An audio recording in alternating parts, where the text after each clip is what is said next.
Holy cow, I'm recording this one late. Good grief. Thank you, Daylight Savings. Anyway, it's time to talk about this particular episode of My Hero Academia Vigilantes, the episode titled Blown Up Hero, See You Later. And we start out, as we often do with these reviews, by talking about the positives, and I have to say that it's time for the grand conclusion of not just this episode, but this storyline and this volume. Was it worth the wait? Well, as an overview, you'd have to wait for the overview, but I will say for the hero now that this episode is fun enough, which I will admit does sound like damning with faint praise, but it is true. This is the final part of a story arc, and it has all the thrills and spills that you'd want and expect from this kind of thing. It has a decent action sequence within the middle of it, some nice little moments of humour. It does everything that it needs to. It ticks all the boxes, and it does everything that it should do. So, in that point of view, it gets the pass, and it gets the thumbs up from me, though I will admit that it does lack a certain something special to really knock it up to the next level, but maybe that is something I'll refer to and reflect upon later on in the review. But, of course, the focus of this particular episode, at long last, just give me a moment, just take this in. But thank goodness the focus is actually on our two main characters for once. Thankfully, thank goodness. Like, I will admit that in the grand scheme of things, the series of events here show our heroes as being a little bit out of their depth, but I'm perfectly fine with that because, let's face it, in the grand scheme of things, it's perfectly in character and keeping with them in their story to be out of their depth at this particular moment. So in that kind of regard, again, gets a thumbs up, gets the pass, and I will just, again, say that it's fantastic that our two main characters are the primary focus and the centre of events happening in this episode. It genuinely feels like a very long time since that was the case, but it was good, and I hope that this really is the turning point and we are going to see a little bit more of a grander focus with them going forward. I will admit again that there's not particularly anything here that's terribly deep. There's nothing here that's really recontextualising them or giving us an insight into them on a greater level, be that on a more thematic level, a metatextual level, or even just on a simple character level. But, you know, the fact we see them doing stuff and trying to save the day is good, or at least one of them is, because, again, as I said in the previous volume, the other one is a little bit preoccupied at the moment. The first half of this episode, however, does pick up with the attempts by the police to take down the delivery man, not their official hero name, or rather their official villain name, but hey-ho, it's this, so calling him Vince Vaughn, and I think this is a more appropriate title for them. It's in this episode that we get the confirmation that their superpower is a super speed quote. They're able to move super fast and go super awesome quick times, which is good. I will admit, I think the thing that I'm most impressed about is how it's actually presented here. It's presented as being yet another quirk that isn't terribly consistent, which is something that I do like. There is an inbuilt weakness here. This weakness in this particular moment is that, if I remember correctly, their quirk needs a couple moments for them to effectively get up to speed with it, which I know sounds absurd given it's a speed quirk, but they can't use it constantly. They need to take a few moments between using it to just gear themselves up, like tense themselves up to be able to use it, and after they've used it, they need to take a little bit of a break, which again, it's something that I really do like, and it's one of my favourite things about the My Hero Academia franchise, or rather series, because franchise is not a word we want to be using anymore, but it's one of my favourite things about the My Hero Academia series, is the fact that every superpower that we see has some kind of built-in limits to it. And they're oftentimes rather reasonable and practical. They are limits that can be diminished, but never truly overcome. For example, in the main series, we have Shoto Todoroki, who one of his powers is the fact he's able to use ice powers. He's able to freeze things, but he can't use it too frequently because he will start to literally freeze his own body, and, I don't know, yeah, as you can expect, that's no bueno, so, you know, there will always be that weakness there. He can overcome it and be able to use his powers for longer, but it will always be a factor there. And it's those weaknesses that makes the fights and action sequences that these characters take part in, be they heroes or villains, a lot more thrilling and a lot more interesting, because you're trying to think about, from the point of view of the heroes, okay, the matches, the fight's starting to go on a little bit longer now. They're going to start reaching their limit. How are they going to get around this thing? What's the method that they're going to use to get around this? Or if it's from the villain's point of view of, okay, so how are our heroes going to exploit this villain's weakness? And I really do like that. The fight sequences in this series, more often than not, aren't just people standing around in a field yelling at each other and punching each other really, really hard until the other person goes a level beyond the level beyond. Though I will admit the main series does feel like it's going down that path, but that's a rant for a different time. In the here and now, you can kind of imagine how a fight between Crawler and the Delivery Man might go in a future battle, because it's inevitable that these two are going to be fighting against one another, or how similar kind of villains and heroes would fight against them. This whole action sequence, I think itself, is decently well put together for what it is. The staging, shot composition and presentation of it is well done. I know that I sound like a broken record when it comes to praising these things about the manga, but it's really hard to come up with different ways to say, yeah, the shots are done very well, the composition's good, the panel work is great and helps to present a great sense of motion and action, the pacing being kept up all the way through in a way which never feels exhausting but never outsays its welcome. All stuff I've said before, but it should be repeated because we should always praise stuff that's praiseworthy and condemn those things that are worth condemning. Though I will say that there is a little bit of a fly in the ointment when it comes to that particular action sequence, though I will discuss that later on. I will have to say that it is really interesting when you think about the tone of the two action sequences that we get in this particular episode.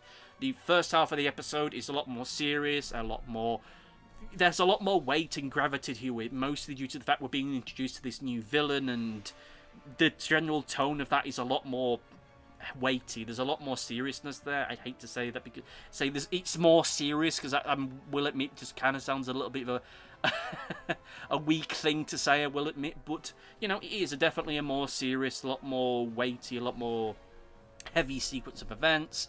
There feels like there's a greater sense of jeopardy there, more so than the second one.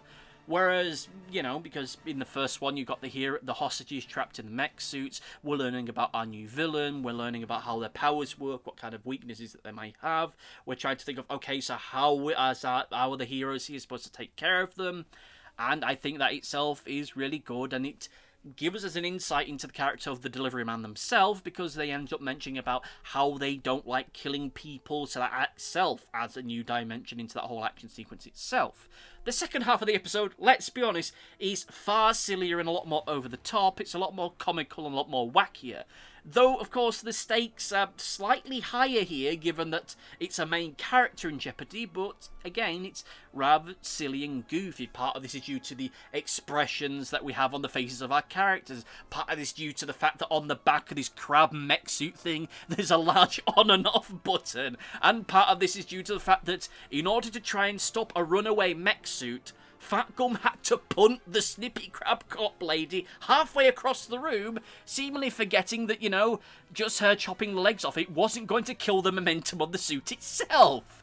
You know, and of course we get the silly moment where Popstep falls over just in front of the bomb when she's trying to make a getaway, like the damsel in distress in a bad horror movie.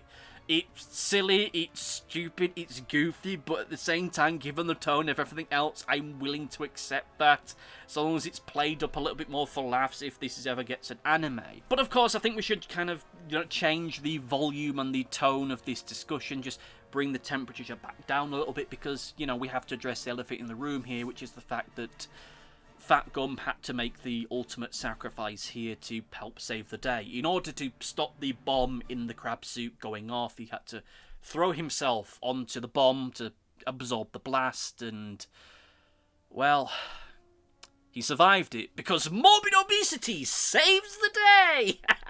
Look, I know how his quirk works before people start to write in to complain. Not that you will do anyway, because I've been looking at the viewing figures, but still, you know, it was a fun and silly way well, it's not silly, but you get the idea. The idea of this guy that looks like a swollen thumb jumping on top of a crab mech suit that's about to explode to absorb the blast. Looks silly and goofy, and this is itself isn't really helped by the fact that the expression that he has on his face immediately after that looks like he's having stomach problems, which just had a little bit of a spark in the back of my mind of just thinking, look out everybody, he's gonna poo! And then there's a big explosion as his quirk goes off, and his quirk of course being that his fat can absorb the impacts of blows, and then he can just emit that damage explosively. So now he's back to being not morbidly obese and looking like a thumb anymore. Yeah, it's fun, it's silly, yes, it's good fun, it's well-spirited. It's the kind of thing that I really wish we'd see more of with this particular series, or this particular half of the series, because the Vigilante stuff, whilst it does feel a little bit more looser and more wackier, at times it feels as though it really isn't living up to that quite at all. But that's a whole other discussion for a whole other time. I don't even think I'll mention that in the review. It's the volume review. But still, once the silliness of all of this is resolved, we then pivot back to setting up for some more serious stuff later on. And I do mean that sincerely, no jokes here, because of the fact that Crawler and Popstep have to give witness statements to everything that's gone on today. And they managed to duck out of giving witness statements to the police to catch a train, which, to be honest, is probably something I would try to do, because the trains in this country are fucking awful, but still. But to be fair to them, they do leave a contact number so that the police can contact them and, you know, get their witness statements that they need. It just so happens that the contact details that they give are Makato's business card. And they give that business card to Makato's brother, who's the detective. Oh, drama, I can see where this one's going. Hopefully it actually goes somewhere in the next volume, and we don't spend the entirety of it getting cock-blocked because the writers didn't want to address the big dramatic elephant in the room, like we did at the start of this volume with Knuckle Duster and his daughter, which has gone nowhere. But that's a discussion for a whole other time, probably next week, but we'll cross that bridge when we come to it. But yeah, it's a very deliberate way of setting up the big tease for the next volume, but given everything else that's gone on over the past volume, yeah, I'm looking forward to seeing it if they actually do it, but at this point, God only knows. In the next volume, the big thrust of the 6 or 7 episodes might be just someone going to get their eyes tested. I really don't know. As far as miscellaneous stuff that I noticed within the episode itself, I did notice the fact that Crawler is referred to as being Popstep's sidekick, which is a curious way of going about this. Popstep is more famous than Crawler, but to be fair, they keep getting his name wrong and referring to him as Crawler Man. And the other thing is that our heroes didn't save the day in the end. That the heroes in this case, of course, being Crawler and Popstep, because yeah, they didn't, did they? They were just kind of there, just there, weren't they? With that in mind, let us pivot into the negatives. I will admit that in the grand scheme of things, this is a minor issue, and compared to the one that I just teased at just that very moment, it's probably a very small thing in the grand scheme of things, but I will save the particular thing that I hinted to the volume review. But I will say is that there's no whilst here. I have to say that the super speed action sequence that we saw with the delivery man, where we're seeing his quirk in full swing, I don't think it really worked all that well. Like, you can imagine how it would work in a moving format, in an animation, in an anime, in a movie. Because we've seen sequences like this quite commonly over the past couple of years or so. The moment where our super speed character is moving so fast that everyone else is standing still or moving very slowly. It's more often that a very interesting and well put together and creative series of events, but in this particular format, in the format of a manga, it doesn't really work because these are static images anyway, so it doesn't really have the same kind of impact again as though it was done in motion, as though it was animated or done in live action. I'm not really sure, I will admit, that you could shoot a gun whilst you're moving super fast, because the mechanism, yeah, it would work, but it wouldn't work instantly. It would move far slower than you are doing it, so you'd have to stand still and hope that somehow by standing still your super speed is still moving super fast, or you fire the gun, pull the gun back to let the bullet out the chamber, and then just move the cylinder into position or something. I'm not a gun person, but again, I'm not sure how this would really work, but I think the mechanics of gunplay here are the smallest aspect of it. I think that it's a fine action sequence, but I think, again, the fact that it's done in what is already a static format doesn't really work here. Maybe there should have been some kind of visual effect to make it a little bit more impressive. I really don't know, but just, again, a slight issue. Like I mentioned earlier, it's a fly in the ointment rather than a massive issue with it. And I have to say is that more broadly, I think that, yes, this is a fun way to end the volume, but it isn't an impactful one. Yes, there's a lot of fun, silly things here. There's the stuff with Fat Gum looking as though he's going to poo himself. There's the stuff with Crawler and Popstep falling over and that stuff. Great fun for what it is. The action sequence itself is good, but this is a really limp ending to a volume. Look at it from the point of view of someone like myself, or someone who was reading this the first time around. This is something they'll have been reading week after week, if not fortnight after fortnight, for a good few months. And in the end, the culmination of this storyline is our two characters going and having a kip on a bus on the way home, or a train rather, on the way home. There's no major revelations, there's no sudden appearances of any new or famous characters. It is setting up for something big next season, but at the end of the day, it lacks the kind of impact that you would expect. It's fine as like a mid-season storyline thing, but if this was the culmination of an entire season-long storyline, yeah, I can already imagine the YouTube thumbnails and YouTube videos asking has My Hero Academia Vigilantes dropped the ball or gone downhill or whatever kind of way you want to put it. With that said, let's get into the overview, and I have to say that this is a fun end to this arc. I will admit that it doesn't really go far enough to redeem the arc or indeed the volume as a whole. It has spirit, it has humour, it has energy to it that has been sorely missing over the past few volumes. But at the end of the day, it just gets the pass for me. It does the bare minimum of what you'd expect from an ending. It ties everything up neatly, and that's just about it. It doesn't go out of its way to create anything especially good or memorable or exciting. Which is a shame that, you know, let's be honest, this is probably going to be the last My Hero Academia Vigilantes review, apart from the volume review next week, that I'm going to be doing for the next 6 months. And to end on such a rather damp squib, just... it's a bit of a disappointment to me, but hey-ho, we'll see where we go in the future. But between then and now, let's get into Comment Corner! It's time for Comment Corner. I don't know why that stuck, but it's still here now. And it's going to be here forever until something more interesting comes along. Anyway, with that said, let's get to Comment Corner. And our first comment for this week comes from LD Mythos, who says, "These are very good videos." Of course, LD Mythos is a person that I know, full transparency. And thank you for your comment. It is dearly appreciated. Then we come for a comment from Big X1, who said, "I enjoyed this one. I think this volume ends strongly." Thank you. And of course, that's referring to this week's episode, and I think that this is a, well, I won't say strong, it's a decent end to it. As I've mentioned previously, I think it's good in and on itself, and as far as ending episodes to a volume or a series, whichever one you want to put it together, it perfectly does all the things it needs to do. It just doesn't do them with any particular flair.